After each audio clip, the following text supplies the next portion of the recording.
So the boys club was not necessarily a conscious effort by men who got together in the big men summit and decided to be asked, but just a system that is just feeding itself in a way that makes it very hard for a woman to break into.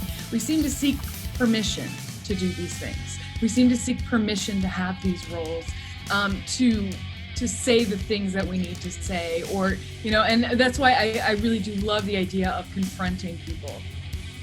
Now I'm getting emotional now.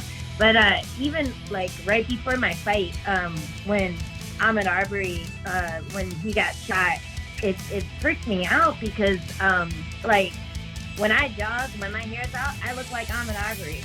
I look like a teenage boy when I go jogging down the street.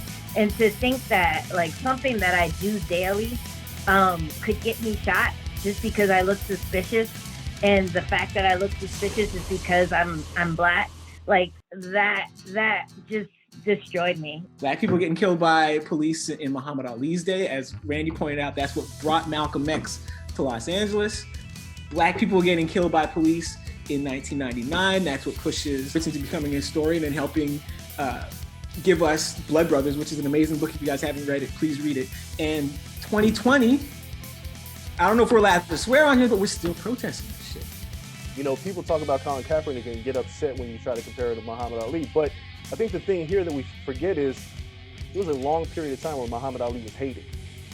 There was a long period of time when Colin Kaepernick was hated.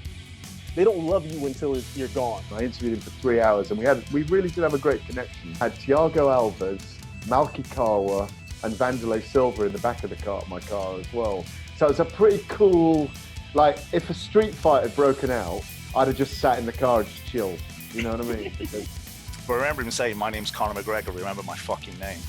And I did remember it, and I would have bet my life. I would have bet my life that if he ever made it to the UFC, he wouldn't do very much. Because why would he? He was just a fan. He was just a huge, massive, MMA running through his blood fan, and there was 1,000 of them. I sort of coined it. I called him the